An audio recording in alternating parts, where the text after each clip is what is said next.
안녕하십니까. 10월 22일자 증권 찌라시에 대해서 말씀드리겠습니다. 넥솔론에 대해서 잠깐 말씀드려 볼게요. 어저께 이제 상한가를 기록하면서 1280원까지 폭등을 했습니다.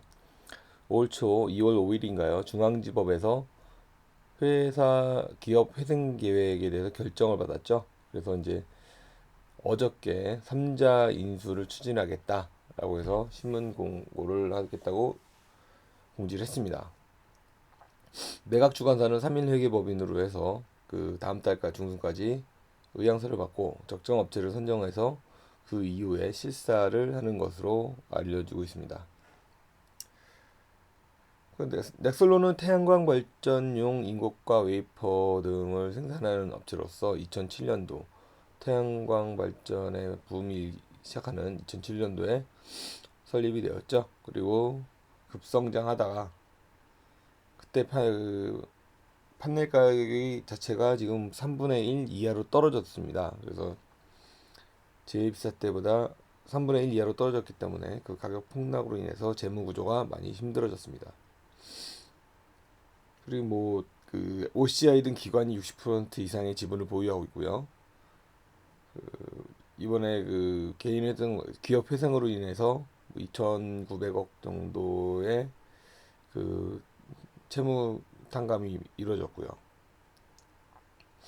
이런 과정 중에서 M&A라는 호재 때문에 상한가를 친 걸로 보여집니다. 근데 M&A는 앞서 말씀드린 바와 같이 의향서 한 달, 그리고 실사 한 달, 협상 한 달 하면 빨라야 내년 1, 4분기에 돼야지 정리가 될 것 같습니다.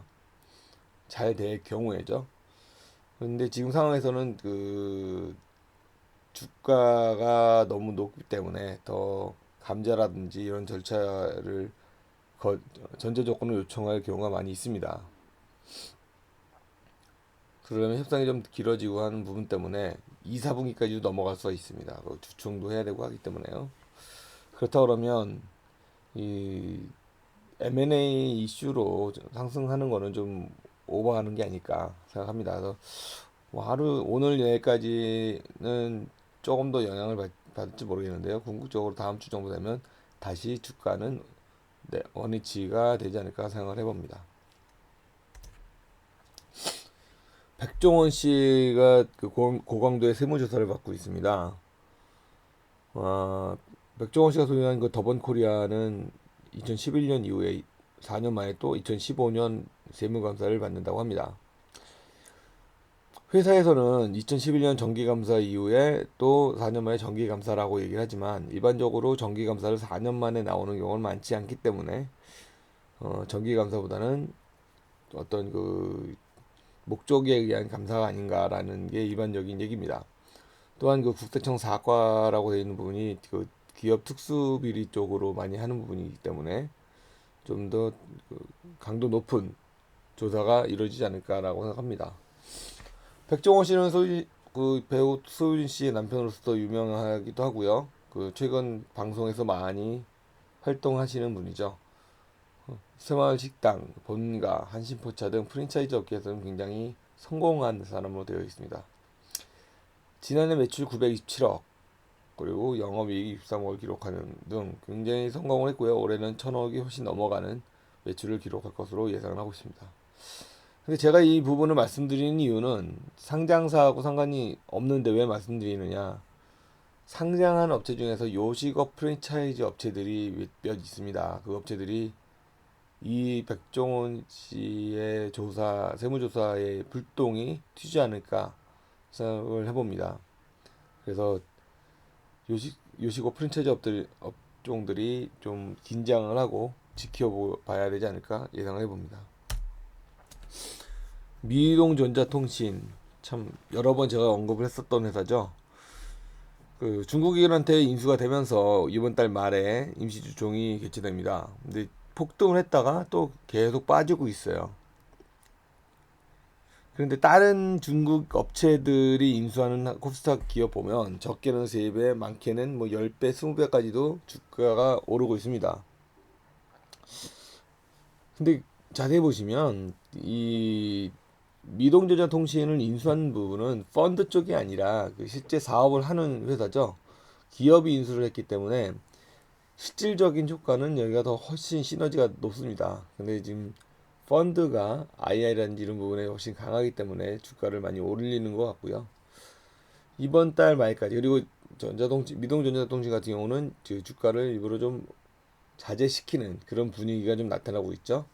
그래서 어느 정도 정리가 되면 주주총회 이후에 주가는 좀 더 오르지 않을까 이렇게 생각을 해봅니다. 컴플렉스컴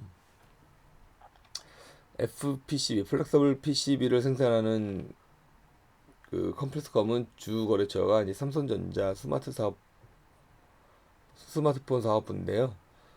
삼성전자의 스마트폰 사업부 자체가 부실을 겪다 보니까 하청업체가 많이 힘들어진 것 같습니다.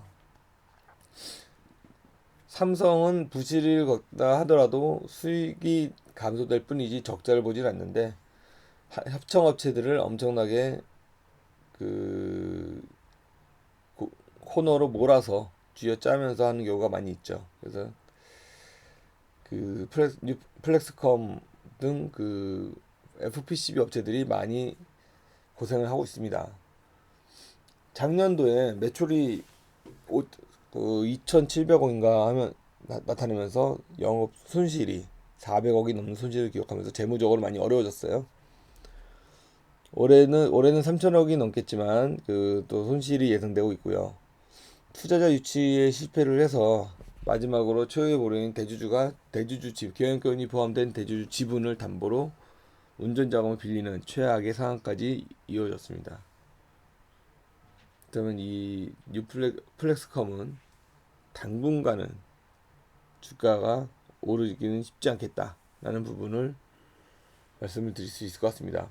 물론 M&A 호재 등으로 이 부분이 폭등할 수는 있어요. 근데 일반적으로 재무 구조나 경영적인 개선으로서 올라가기는 쉽지 않겠다라는 게 제 추측입니다. 우리가 많이 얘기를 하죠. 대륙의 실수. 대륙의 실수가 제일 먼저 나왔던 게 샤오미 배터리에서부터 샤오미 보조 배터리를 가지고 우리는 대륙의 실수라고 얘기를 많이 했습니다. 근데 뭐 자세히 보면 중국의 나인봇이 미국의 셰거웨이를 특허를 추모했다고 하니까 셰거웨이를 사버렸죠. 그리고 어저께인가요? 나인봇 미니를 런칭하는데요. 셰거웨이의 90% 가격을 하락시켜버리는 30만원대의 아주 저렴한 제품을 출시했습니다. 1999위안짜리 훌륭한 스마트폰인 호미노트2를 발표한 샤오미죠. 호미노트2는 갤럭시 S6보다는 좀 떨어진다고 하더라도 굉장히 쓰는데 지장 없을 정도의 많은 그 성능을 가지고 있습니다. 88만원 4,999위안으로 60인치 4K LG 디스플레이 패널을 사용한 두께 11mm, 11.6mm인가 보더라고요. 11mm의 TV인 미 TV3를 살 수 있는 나라. 우리나라에서 만약에 60인치 4K 이 TV를 산다 그러면 미니멈 한 200만원 이상은 줘야 되는 그런 제품인데 여기서는 88만원 4,999위안에 발표를 했습니다. 쭉 내용을 봤을 때 이젠 대륙의 실수가 아니라 대륙의 제품으로 그냥 받아들여야 되지 않을까 생각합니다. 이런 맥락으로 봤을 때 삼성전자 주가는 지금도 고평가되어 있는 게 아닌가 라고 예상을 해봅니다.